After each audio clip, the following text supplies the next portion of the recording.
Antonio, obviously some developments over the last 24 hours. I'm curious where things stand with the organization and Davante Adams. And there was also a report about a social media post involving Davante's status with the team that you'd liked. I was wondering if you could address that. Yeah, Davante's dealing with a hamstring. He's rehabbing, and the rest of us are focused on Denver. Is he going to be here in the building today? Or? He's supposed to be rehabbing.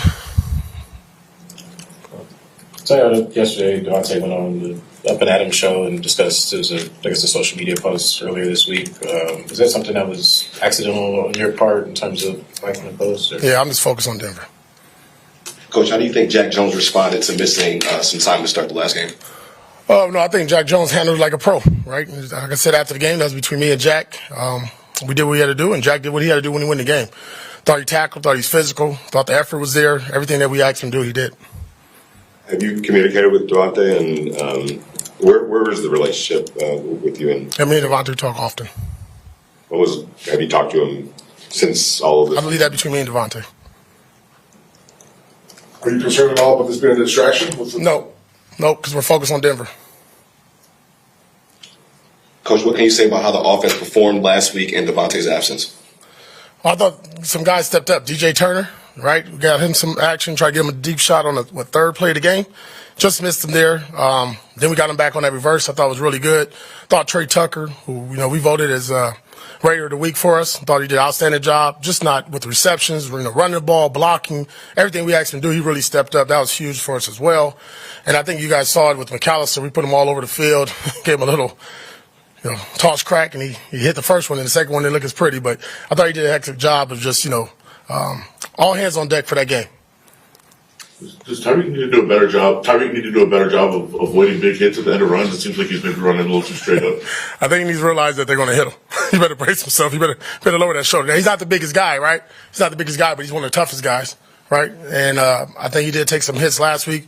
But listen, credit to Cleveland. That was a really physical. They had their starters on their kickoff team. They had starters on punt team. So he wasn't getting hit by the backups. He was getting hit by the real guys. And listen, pro football, I think that was his first or second game suited up. So, but he did make some plays, and, we asked him to do some things, and obviously he'll grow and learn from that. Is Michael Mayer back in the building today? Mike's still doing personal. How long do you expect him to be out? Whenever he's done with his personal stuff. You've dominated Denver for a while now. Does that give you any kind of a psychological edge when in? I don't know about in 2024. We haven't. We haven't played them yet. So the past is the past. You can't talk about those 8, 12, 20 games, whatever many years back. We're talking about this year, the 2024 Raiders and the Broncos, and they're playing really good. They're coming off a 2-game winning streak on the road against 2 good quarterbacks and teams, and it's going to be a challenge for us, on the road against that team. You talked about the scheme last week offensively, and then the two receivers score on runs. Do you see more of that kind of more creative stuff coming along with those guys? I thought it was a good job by, our offensive staff just trying to find ways to get the running game going, however it goes, and whoever it goes through, right? But really, each and every week is different. The team last week was playing crash nines, and they didn't hold the edges, and we felt that our speed can get there. So we'll see how this week looks when we prepare for the Denver Broncos. What are you seeing with the Broncos pass rush? Not a lot of big names, but getting a lot of other results. Yeah, well-coached team. Well-coached team. From, the coordinator to their position coaches. I mean, it doesn't matter about names when you play good team defense, and they're very sound. And obviously they play a lot of man. You see a lot of pressure from this team. But up front, you see a bunch of guys that they're doing their job. And when opportunity comes, they're making the most of it. I know you talked about Snowden, his big play. Obviously, at the end of the last game, he's had several big plays for you guys. I guess how much pride do you take when a guy fights the way that he did just to get his opportunity and then takes advantage of it? I think it speaks volumes for the culture that we set, right? We said the best players will play, and when they get the opportunity, just make the most of them. And he's doing that.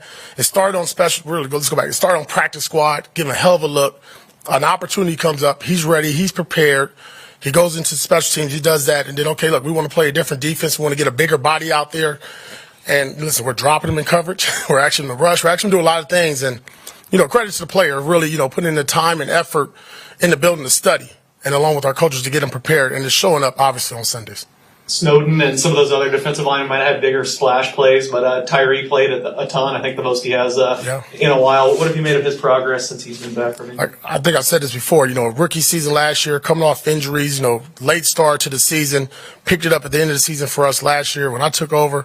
And then this year, it's kind of one of those things. And you just never know when it's going to happen with a young player. And we just want to build off of that. And that's why I told him, don't nobody go out there and try to be Max Crosby, right? Because we didn't have Max last week. Just be Tyree Wilson. Who does that player look like? What does that look like on film? And just be consistent, right? And that's what we talked about. And I thought it was good to put on film because you can now go back and look at that and encourage that throughout the week. Well, it's been talked about the team trying to establish an identity. I'm wondering, 4 games in, are you beginning to see an identity take shape? Yeah, I do think so. I think one, we want to play with effort. We want to be, prideful in our body of work. We want to be passionate. We want to be physical. We want to be a smart team. I think we're still doing a good job in penalties. I know it was number 1 a couple weeks ago, but we're right there in the middle of the pack, or excuse me, the top of the pack, as far as one of the better teams, the least penalized team. So that's good. We got to do a better job of not turning the football over. So yeah, I think the first month when you look at it, you do a self scout. We're building it. I don't think we're there yet to sit there and just tell you, yes, our identity is grounded, and I can really just go back to that. But I think it is a work in progress, and I think we're getting better at it. Antonio, given all the reports that are out there about Davante, how are you able to focus simply on the Broncos coming up? I've been doing them. You talking about me personally? You, and then how do you keep because it starts with me, because that's my only focus. I get paid here to get ready each and every week for the opponent. I don't blink. I don't flinch. I don't know. I've said it before. I've been through enough of my life with adversity and stuff that it doesn't bother me. I just move forward. The next obstacle in front of me is the Denver Broncos. And that's what I presented to my team, and that's what they're doing right now in the meeting. And we're about to go out to practice and do it versus the Broncos. Get the sense that they absorb that message? 100%. Regardless of Max. Go ahead. Do you have an update on Max? Yeah, still battling. Regardless if it's Davante or any other player, if there was a trade conversation, would that be a conversation with you, Telesco, combination of the both? How would that go? I think everybody involved, right?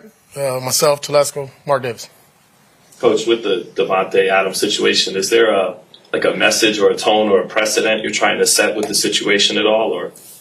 No, just business as usual. Just got to keep rolling. I mean, it's NFL. Things come up every day. Since I've taken over this job, it's been obstacles. So, just another one. Antonio, with Max, it was kind of going back and forth. He got hurt against the Ravens, and he played the next week and didn't play. Is it like a pain threshold situation, or are you just trying to be cautious? It's a long season. It's an injury that, if you think about it, last year, the injury happened later in the season, right? So we're scrambling, we're scratching and clawing, trying to get in the playoffs. Now it's early. If you could take advantage of the early games, early part of the season, get him healthy. We got a bye week in the middle. And, at the end of the day, my job is to protect Max Crosby from Max Crosby. If it's up to Max, he'll be out there practicing every day at every game. He won't miss one snap, but we've seen that over the years. But I think as, you look at the player, you look at the organization, you got to do what's best for both. And that's what we're doing with Max. That's good. Cool. All right, thank you guys.